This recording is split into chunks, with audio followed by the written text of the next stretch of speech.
लेकिन एक घटना का जिक्र मैं इसलिए कर रहा हूं। 2 दिसंबर 1989 देश में वीपी सिंह की सरकार थी। उस सरकार ने भारत में पहली बार किसी मुसलमान को गृह मंत्री बनाया। उसने 2 दिसंबर 1989 में शपथ ली। जरा घटनाओं को देखिए आप। I am wrong?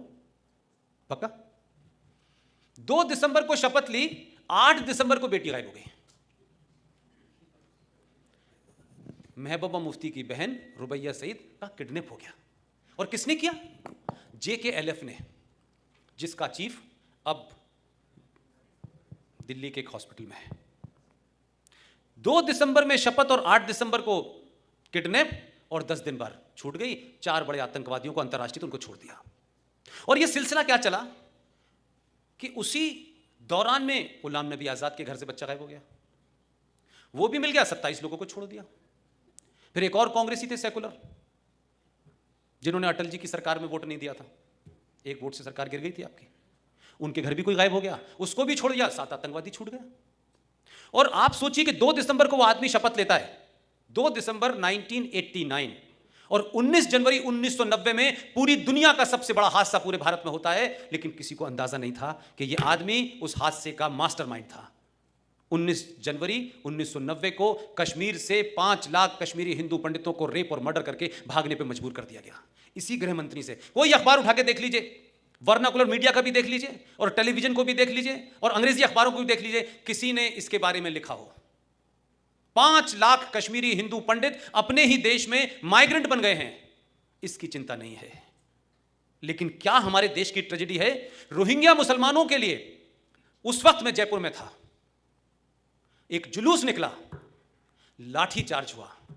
जो लोग निकाल रहे थे वो भारत के मुसलमान थे, जो भारत से हुब्बुल वतनी की बात करते हैं, जो कहते हैं कि कुरान के हिसाब से हुब्बुल वतनी हमारे अंदर है, और हमारी हुब्बुल वतनी यानी हमारी देश के प्रति जो हमारा निष्ठा है उसको चैलेंज मत कीजिए।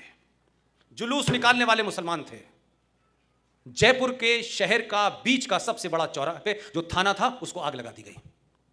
उनके लिए पूरे हिंदुस्तान में मुझे कोई एक जुलूस, एक धरना बता दें जिसमें हिंदुस्तान के मुसलमानों ने कहा हो कि 5 लाख कश्मीरी हिंदू पंडितों को उनके अपने ही देश में और उसी राज्य का गृह मंत्री हो, और उनको धर्म की वजह से निकाला गया, उनकी आइडेंटिटी की वजह से निकाला गया। एक कोई मुझे सेमिनार बता दें, मैं अपने शब्द कुतुब मीनार पर खड़े होकर कहूंगा मुझसे गलती हो गई। एक नहीं हुआ, एक कहीं मैंने गंगा जमुना तहजीब नजर नहीं आई, कहीं भाईचारा नहीं, झूठ और मक्कारी के लिए भी किसी ने कोई धरना प्रदर्शन नहीं किया भाई साहब। लेकिन क्या हो रहा है रोहिंग्या के लिए?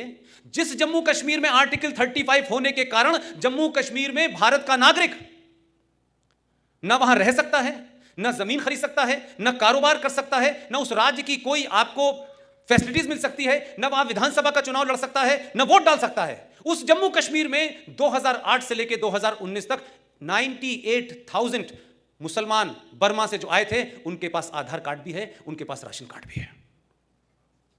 यह खतरा है इस देश के लिए, यह खतरे महत्वपूर्ण है। क्या आपको पता ही नहीं चल रहा कि धीरे धीरे हो क्या गया? हम कहां खड़े थे जब हमने देखा तो इतनी भीड़ है कि अब हम कोशिश कर रहे हैं कि अब इनको एडजस्ट कर लें। तो आप तो 700 साल से एडजस्ट ही कर रहे थे भाई साहब। 700 साल पहले भी आपने इसी आदर्शवाद के चलते यह हालत हो गई कि आप जैसे को चंद गुंडे आए थे, कोई करोड़ों की फौज नहीं आई थी, उन्होंने गुलाम बना के रखा आपको। 700 साल तक आपकी नस्लें दर नस्लें बिगड़ गई, किसी ने सवाल नहीं पूछा।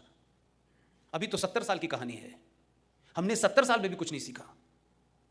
लिहाजा इस देश में आंतरिक खतरों में ऐसे खतरे हैं जो शायद आप महसूस नहीं कर पा रहे हैं, लेकिन लगातार हैं।